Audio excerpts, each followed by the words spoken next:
Hello everyone, welcome to my channel. So discuss करेंगे IIT JEE 2023 के ordinary differential equation के एक question को। यहाँ पे मैंने इनिशियल वैल्यू प्रॉब्लम दिया है जो कि इस बार एग्जाम में पूछा था। तो देखते हैं, इस क्वेश्चन को डिस्कस करते हैं। तो दिया हुआ है एक मेरे पास first order simple ODE d y d x plus alpha y equal to zero, y zero equal to one, एक इनिशियल कंडीशन देके रखा है जहां पे ये जो अल्फा है वो क्या है, एक अननोन है। अल्फा बिलोंग आर से बिलोंग कर रहा है, ठीक है। अब ऑप्शन में कुछ बात की है, there is an alpha such that y one equal to zero, there is a unique alpha such that limit x tends to infinity y alpha equal to zero, there is such no alpha such that this condition, there is a unique alpha such that this। तो alpha के बारे में पूछा है कि alpha की values क्या होने के लिए क्या पॉसिबल है, ठीक है। तो सबसे पहले हम देखते हैं इसे सॉल्व करने के बाद क्या सॉल्यूशन आता है, फिर उसके बाद अल्फा के बारे में देखेंगे।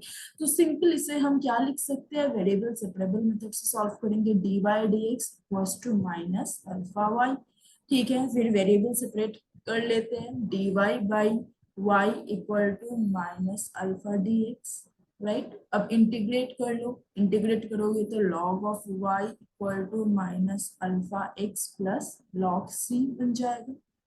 अब log c को लेफ्ट साइड में लेके आ जाओ तो क्या मिलेगा, log of y by c equal to minus के अल्फा एक्स। log को हटा दो तो क्या मिलेगा, y equal to c power minus alpha x. तो अल्टीमेट ये सॉल्यूशन बना। इनिशियल कंडीशन देख रखा है y0 1 पे, तो x की जगह हमें 0 रखना है, y की जगह हमें 1 रखना है। That means 1 equals to c e to the power 0। तो e टू द पावर 0 मतलब 1, that means c equals to बन चुका है 1। तो फाइनल जो सॉल्यूशन बना वो क्या बना, y equals to simple e to the power minus alpha x। ये हमारा सॉल्यूशन बना। अब ऑप्शन को एक एक करके देखते हैं। फर्स्ट ऑप्शन में कहा है कि there is a alpha such that y1 equal to 0। तो ये सॉल्यूशन को सेटिस्फाई करेगा ऐसा कोई अल्फा जो कि y1 रखने से 0 देता है। x इक्वल टू 1 रखो, y इक्वल टू 0 रखो, देखो ऐसा कोई अल्फा मिल भी जाए या फिर नहीं, ठीक है। तो यहाँ पे हम रखते हैं अब x equal to 1, y equal to 0। x equal to 1, y equal to 0 रखने पे 0 equal to e power minus alpha मिलेगा। अब ये रिलेशन कभी भी सेटिस्फाई नहीं होगा क्योंकि ये क्या है, एक्सपोनेंशियल है, तो ये कभी भी 0 के इक्वल नहीं होता। तो फर्स्ट वाला ऑप्शन तो पहले ही गलत, ठीक है। ऑप्शन 1 फॉल्स, कभी भी ट्रू नहीं होगा, हमें कभी भी ऐसा अल्फा नहीं मिलेगा।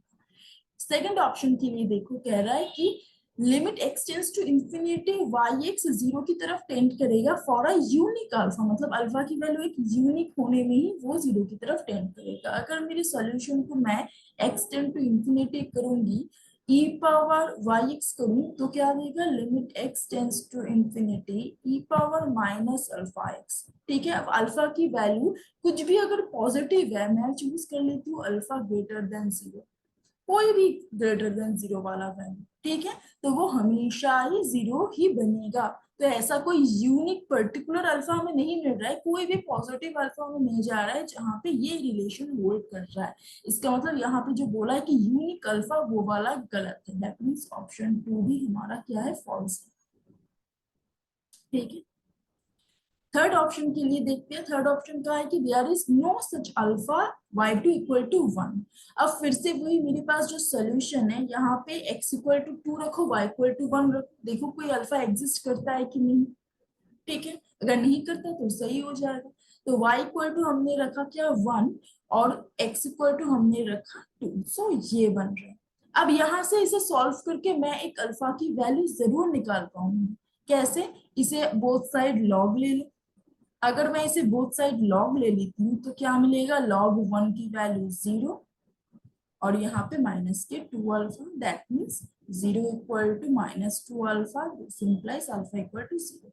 तो अगर तुम्हें अल्फा की वैल्यू 0 हम ले लेते हैं जो कि आर में बिलोंग कर रहा है, तो हमारे पास y2 इक्वल टू 1 वाला कंडीशन होल्ड हो जाएगा, ठीक है, होल्ड हो जाएगा। तो मुझे एक अल्फा मिल चुका है, बट थर्ड ऑप्शन में कहा कि नो अल्फा, तो ये वाला भी गलत, तो ऑप्शन थर्ड भी हमारा क्या है, फॉल्स है, ठीक है। तो फर्स्ट के three option false, obviously D true ही होगा। अब वो भी देख लो, ऑप्शन डी में कह रहा है कि y1 2 पे एक यूनिक अल्फा मिलेगा। मतलब अब हम क्या देखेंगे, ऑप्शन डी के लिए x इक्वल टू 1 रखो, y इक्वल टू 2 रखो, तो क्या मिलेगा सॉल्यूशन में। जब मैं अब x इक्वल टू 1 रखूंगी और y इक्वल टू 2 रखूंगी, तो यहाँ से मेरे पास क्या वैल्यू मिल रहा है, 2 equal to e power minus alpha x की जगह 1। तो यहाँ से तुम्हें ऑब्वियसली एक अल्फा की वैल्यू जरूर मिलेगा। ठीक है, बोथ साइड लॉग ले लो, तो log 2 equal to minus alpha. ठीक है, तो यहाँ से alpha equal to minus log 2। एक मुझे यूनिक अल्फा की वैल्यू मिल चुका है। इस वैल्यू रखने से y1 इक्वल टू 2 वाला कंडीशन वो सेटिस्फाई कर जाएगा। ठीक है, तो यहां से मुझे पता चला यू फोर्थ वाला ऑप्शन सही, ऑप्शन फोर्थ या फिर ऑप्शन डी हमारा क्या है, करेक्ट है। ओके, तो इसके लास्ट ऑप्शन सही है। अगर किसी को कहीं पे डाउट है तो कमेंट करके पूछ सकते हो। आई थिंक समझ आ गया होगा, काफी बहुत अच्छा क्वेश्चन था। Thank you so much.